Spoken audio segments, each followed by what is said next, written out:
Obesity কম করাটাই আমাদের লক্ষ্য হওয়া উচিত। এবং যাতে প্রথমত হচ্ছে যাতে না হয় ওবেসিটি, যাতে বাচ্চাদেরকে আমরা চেষ্টা করবো সবসময় হেলদি ডায়েট দিতে, স্বাস্থ্যকর খাবার দিতে, যাতে করে তারা মোটা না হয়ে যায়। এটা আমাদের মা হিসেবে বা পরিবারের লোক হিসেবে আমাদের এটা কিন্তু প্রথম চেষ্টা হওয়া উচিত, যে যেন আমাদের বাচ্চাদের খাবারটা সবসময় সুষম খাবার হয়। তার পরিমাণটা কি কি কি কি জিনিস আমরা কি কি পরিমাণে দিচ্ছি, সে প্রচন্ড বেশি ভাত খাচ্ছে কি, বা তার খাবারের মধ্যে জাঙ্ক ফুড বেশি আছে কি, বা খুব বেশি ফ্যাটি ফুড, দুধের প্রোডাক্ট বেশি খাচ্ছে, ঘি মাখন বেশি খাচ্ছে, ভাজা ফ্রাইড ফুড বেশি খাচ্ছে কিনা, এগুলো দেখতে হবে।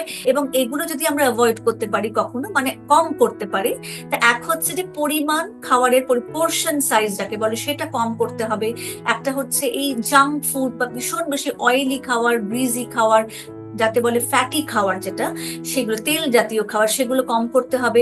বাইরের কেনা খাবার খাওয়া চলবে না, বাড়ির তৈরি ফ্রেশ খাবার, যেটা সাথে সাথে তৈরি হয়েছে সেরকম ফ্রেশ খাবার, বাড়িতে তৈরি ঘরোয়া যে খাবার, সেগুলো খেতে হবে। ফ্রুটস, ফল, শাকসবজি, এগুলো যেন প্রত্যেকের খাবারে নিয়মিত থাকে। এবং মনে রাখতে হবে প্রতিদিন বাচ্চাকে কোনো একটা অ্যাক্টিভিটি, সেটা হাঁটা হোক, দৌড়ানো হোক, বা কোনো খেলা যাতে তাকে করতে দেওয়া হয় সেটা দেখতে হবে। এই সবগুলো যদি সবকিছু আমরা একসাথে করতে পারি, তাহলে নিশ্চয়ই একটা সময়ের পর ওজন কমবে এবং সে ওবেসিটি থেকে মুক্তি পাবে।